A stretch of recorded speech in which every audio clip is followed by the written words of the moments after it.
Hey all welcome back to my channel. അപ്പം ഇങ്ങനെ ഒരു മുട്ടക്കറി ഉണ്ടാക്കാൻ നോക്കിയാലോ. കൂടുതൽ ആൾക്കാർക്ക് അറിയണ റെസിപ്പി തന്നെ എടുക്കും, എന്നാലും ഒന്ന് കണ്ടു നോക്കി. അറിയാത്ത ആൾക്കാരുണ്ടാവുമല്ലോ. അപ്പോൾ ഒരു 8 മുട്ട ഞാൻ പുഴുങ്ങാൻ വെച്ചിട്ടുണ്ട് കേട്ടോ. അതവിടെ ആകുമ്പോഴത്തേന് നമുക്ക് കറി ഉണ്ടാക്കാൻ തുടങ്ങാം. അപ്പം പിന്നെ ചാനൽ ആദ്യമായിട്ട് കാണുന്നുണ്ടെങ്കിൽ എല്ലാവരും സബ്സ്ക്രൈബ് ചെയ്തൊന്ന് സപ്പോർട്ട് ആക്കണേ. അപ്പോൾ കറി ഉണ്ടാക്കാൻ തുടങ്ങിയാലോ. മൺചട്ടി വെച്ചിട്ട് നമുക്ക് കുറച്ച് ഓയിൽ ഒഴിക്കുക. എന്നിട്ട് പിന്നെ 1/4 ടീസ്പൂൺ ഉലുവൊന്ന് പൊട്ടി വരുമ്പോൾ ഒരു വലിയ സവാള അരിഞ്ഞത് ഇട്ടിട്ട് നല്ലോണം വയറ്റി കൊടുക്കുക. എന്നിട്ട് ഒരു 1/2 ടീസ്പൂൺ ചെറുതായിട്ട് പേസ്റ്റ് ഇട്ടിട്ട് നല്ലോണം വയറ്റി കൊടുക്കുക. എന്നിട്ട് ഒരു വലിയൊരു തക്കാളി നമുക്ക് പേസ്റ്റ് ആക്കി ഇട്ട് കൊടുക്കുക. പിന്നെ കുറച്ച് മല്ലിയില ഇട്ട് പിന്നെ 1/2 teaspoon garam masala, 1/2 teaspoon chicken masala ഇട്ട് നല്ലോണം വയറ്റി കൊടുക്കുക. ആവശ്യത്തിന് ഉപ്പ് ഇടുക കേട്ടോ. 1 ടീസ്പൂൺ മുളക് പൊടി, 1/2 ടീസ്പൂൺ മഞ്ഞൾപ്പൊടി, 1/2 ടീസ്പൂൺ മല്ലിപ്പൊടി ഇട്ട് നല്ലോണം ഇളക്കി കൊടുക്കുക.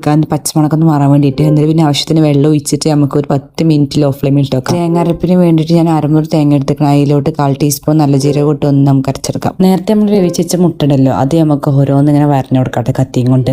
നല്ല അതിൻ്റെ ഉള്ളിൽ മസാല ഒക്കെ പിടിക്കുള്ളൂ. പൊടികളെ പച്ചമുളക് മാറിയ ശേഷം നമുക്ക് ആ മുട്ട പുഴുങ്ങിയൊന്ന് ഇട്ട് കൊടുക്കാം കേട്ടോ. എന്നിട്ട് 2 മിനിറ്റ് വെക്കാം കേട്ടോ, ആ മസാല ഒക്കെ ഒന്ന് പിടിക്കാൻ വേണ്ടിയിട്ട്. അതിനുശേഷം നമ്മൾ നേരത്തെ അരച്ച തേങ്ങ അരപ്പായി ഒഴിച്ചു കൊടുക്കാം. എന്നിട്ട് ഒന്ന് തിളച്ചിട്ട് കുറച്ച് മല്ലിച്ചപ്പ് ഇട്ട് അത് കറി ഇത് അവിടെ റെഡി ആയിട്ടുണ്ട്. ഈ ഒരു മുട്ടക്കറി ഉണ്ടല്ലോ ചപ്പാത്തിൻ്റെ ഒപ്പം പൊറാട്ടൻ്റെ ഒപ്പം പത്തിരിൻ്റെ ഒപ്പം അപ്പത്തിൻ്റെ ഒപ്പം ഒക്കെ പോകും കേട്ടോ. അപ്പൊ മറക്കാതെ എല്ലാവരും ട്രൈ ചെയ്ത് നോക്കി താഴെ കമന്റിൽ ഒന്ന് പറയണേ. ഒപ്പം നിങ്ങളെ ഫ്രണ്ട്സിനും റിലേറ്റീവ്സിനും ഒക്കെ ഈ വീഡിയോസും ഷെയർ ചെയ്യണേ, ലൈക്കും ചെയ്യണേ, കമന്റും ചെയ്യണേ, സബ്സ്ക്രൈബ് ഒന്ന് സപ്പോർട്ട് ആക്കണേ. അപ്പൊ നെക്സ്റ്റ് വീഡിയോ ആയിട്ട് വീണ്ടും വരാം. അപ്പൊ ഓക്കെ, ബൈ.